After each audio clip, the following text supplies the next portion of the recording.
So this application called RMA approval will allow you to get approvals from different users.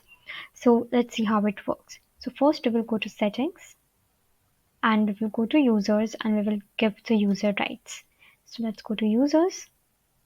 I will go to this particular user and here you can see I have a RMA approval role. So we have either users and approval. So this particular user has the user role and the other user have the approval role. So this user can only create the RMA orders but cannot move forward and validate that unless and until we do not get an approval from the approver. So let's see how this application works. So first we have to make sure that our configurations are all done correctly. So we will go to settings and under settings you will scroll down and will be able to see the RMA configurations here. So we have different RMA configurations. One is source picking type without return item picking type and RMA route for sales order. So you can choose the picking operation types for these different configurations, and once that is done you can save this.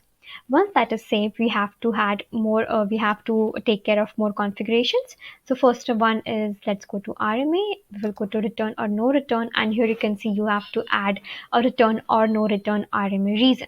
So either it could be not up to the mark, so the action, if this is particular reason, the action would be replaced with returned items. If this is the particular reason, the action would be replaced with without the returned items. So you can add multiple reasons over here and the actions, and you can then choose these reasons whenever you are creating an RMA order. The other configurations that we need to take care of is under invoicing. And under invoicing we will go to configurations and reject reasons. Here you can add multiple reject reasons, which could be customer rejection reasons, and you have to make sure that these are active. Once you have added these reasons, you will be able to use these reasons while you are creating an RMA order. So once all the configurations are done, you can create a sales order. So let's create one and see how the RMA order could be created after the delivery has been done. So here I will add the customer. I will also add a few products. Let me add a few products here. I will add one more product. Let's say this particular product. And okay, it does not have the quantity. So let me just change the product. And okay, here we go. I will save this and I will confirm this and a delivery order will be generated. So once that is generated, I will also validate the delivery order. Let me validate this and apply. Once the delivery order has been validated, I will create an invoice. So I will create an invoice here. I'll create and view invoice. Once an invoice is created, I will confirm the invoice. Let's confirm the invoice. And I will also register the payment. So let me register the payment here and create payment. Once everything is done, we are eligible to create a RMA order. So let's go to our RMA module and create a new RMA order from here. You can select the sales order. You can add a subject line here as well. Not satisfied, maybe that is my subject line. I will add the delivery order. As soon as I add the delivery order, all the details are automatically generated. You can see here this was our order. Now once this is done, you can choose you can click this button called return, refund and replace. Once you do that, a pop-up window will appear where you can add the return or no return reason which we configured earlier, and you can also add the reject reason, and once that is done you can add how many quantities you want to return or refund or replace.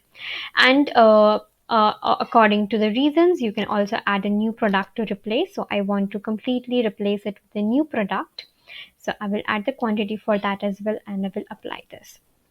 So here you can see the details have been uploaded and the product has been added to the replaced product has been added over here, and I will submit this.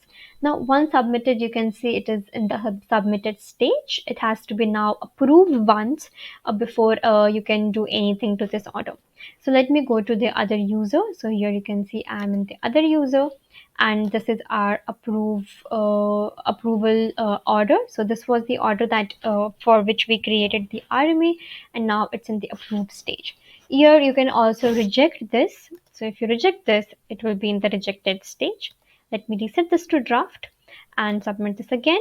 Now the approver can also reset this to draft and make any changes if he or she wishes to and submit it again, and they can then approve this. Once it's approved, it will be in the approval stage and a picking order can will be created. So let's go back to the user, and I will go back to our RMA order, and here you can see it's in the approved stage and the picking order has been created. Now let me go to the picking order and validate the same. So I will validate this picking order and then I'll go back to our RMA order. Once I go back, I can validate the RMA order from here as well. As soon as I do that, a credit note and a sales order will be generated automatically. So under sales order, you can see the sales order for the replaced product has been generated, which you can confirm and move forward as usual. And a credit note has been generated for the same as well. So you can see the credit note for the product has been generated here as well for these two products that were returned. So this is how the application works. If you have any questions, please leave your questions in the comment section below and we will get back to you with an answer. Also, do not forget to like our video and subscribe to our channel. Until then, thank you.